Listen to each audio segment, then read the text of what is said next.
Hey everybody, we're just gonna have a little chat today about some things that you guys have been asking about a lot recently. And one of those things is, what exercise can I do that is the best for weight loss? So I'm gonna tell you right now that the best exercise for weight loss is any exercise that you want to do, okay? Never feel that one exercise is better than the other, because they're just not. If you want to lose weight, there's only one real way to do it, and that is to be in a calorie deficit. And that means you got to be using more than you're putting in. It's really hard to know what you're actually expending when you're exercising. Fitness trackers are not always that accurate. I'm not trying to knock them. I have one and I use it all the time for like counting steps and tracking exercise and stuff, because I quite like the stats and things. But how many calories you're burning on them is not that accurate. What we can be quite accurate with is how many calories we're putting in. Obviously, on all the food packets you get, there's always going to be a little calorie counter on there. So what you want to be doing is downloading a calorie counter, or doing it on paper, doing it yourself, and monitoring what you're putting in. Now, it is impossible for me to sit here right now and tell you you should be having such and such a calories. There's so many factors that come into it. How much you weigh, how much muscle you have, how active you are, and all these other things, all right? So it's impossible for me to say that right now, and I wouldn't want to. But, we can go on averages, okay? So I'd probably say for a lady, it's going to be somewhere between 1,200 and 1,600. And for a guy, probably anywhere between 1,600 and 2,000. Now, those are calories for weight loss, all right? Not maintenance calories. So my advice is start at the higher end of that scale I've just said about, and try it for a few weeks and see if you lose weight. If you don't, it might be worth bringing them down a little bit. That being said, you have to be extremely honest with yourself when you are calorie counting, and it is really hard to do it. That's why it's best to download something, and you want to input everything you're having into some form of food diary or calorie counter app, or whatever it is that you're using. So everything has calories, and you have to be honest with what you're putting into your body. And it's not just food, it's drinks as well. You like a creamy coffee with sugar. I like a creamy coffee with sugar. It's got calories in it, and you have to take that into account. You like a glass of wine in the evening. It has calories in it. A standard glass of wine, a standard beer has about 300 calories in. You're doing a 1,500 calorie diet. That's a fifth of your daily calories in just one glass of wine or one beer. And there's nothing wrong with that. If you really like to have a glass of wine and you really like to have a beer in the evening, that's absolutely fine. But you're going to have to shift it around in those calories to make it work for you. And you have to think about these things. And I know it's hard, and I know it sucks that maybe you won't be able to have as much as you want to have of your favorite things and your favorite foods. What is it that you want more? Do you want to lose the weight and get to your goal? Or do you want to have that glass of wine? And if the answer is the glass of wine, then have the glass of wine. I'm not telling you that you should be depriving yourselves of all the things that make you happy. But you have to ask yourselves these questions, and you have to be realistic with yourself, because there's nothing I can do for you apart from give you the advice. You have to try and do it yourself and take responsibility for it. And I often think that that is the hardest thing. I'm not telling you to not eat, all right? That's stupid. We all know that's unhealthy and bad for you. And if you can eat more and still lose weight, then you definitely should.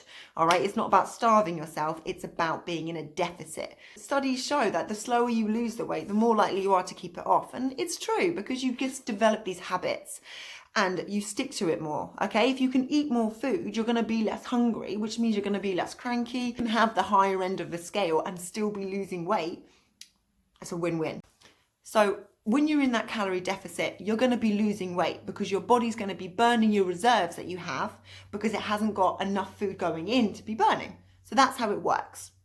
Now, say normally you eat about 3,000 calories a day. So you're going to cut those calories down. Let's say you cut them down to 2,000.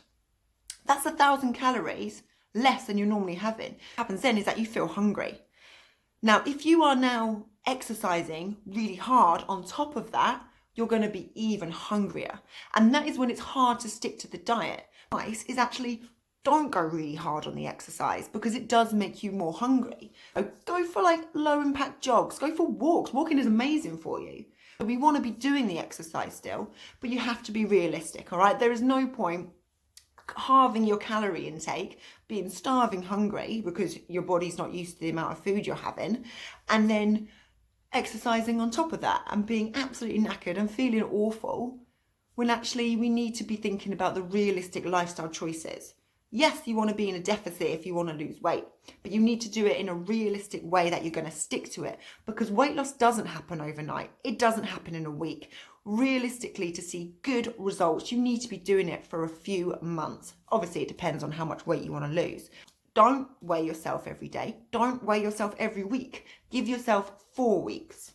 4 weeks between weigh-ins, because as a lady, your hormones fluctuate throughout the month, which are going to really drastically affect your weight, whether you're deficit or not, because of the water retention and the hormones and all the other stuff. So if you weigh yourself every 4 weeks, you're going to get a more realistic weight loss view. And it goes the same for the men as well. If you give yourself 4 weeks between weigh-ins, you're going to see a bigger result. And that can give you a lot of motivation, because you're like, wow, look at me, I've lost 4 pounds in 4 weeks, or whatever it is. It might be more, it might be less. But if you're weighing yourself every week, it's going to be a smaller number. And also you're more likely to see changes in your body. So maybe you're not doing it by the weight on the scale, you're doing it through photographs. If you take a photo every 4 weeks, the change in your body is going to be bigger than if you do it every week.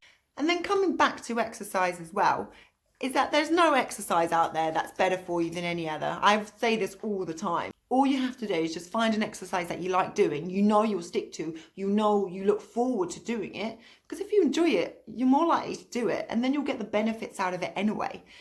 Your weight loss journey needs to be fun. It needs to be rewarding. That way you'll enjoy the journey and not just be constantly focusing on the results.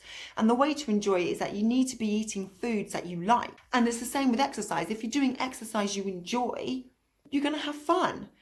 And then that way you're more likely to stick to it, and it becomes part of your lifestyle, rather than it this horrible thing that you have to do that's edging on your mind all the time. So my main points today are, don't feel like there's one exercise that you need to be doing to lose weight, because there's no such thing. Exercise should be fun, so just find one that you like doing, all right? You don't know? Try them all, because there's loads of stuff out there. If you want to lose weight, try and find that calorie deficit, okay? And always try and eat the most that you can while still losing weight, because the more you eat, the happier you're going to be. Thank you very much for listening. If you've got any questions, please comment below, and we'll try and answer those as well.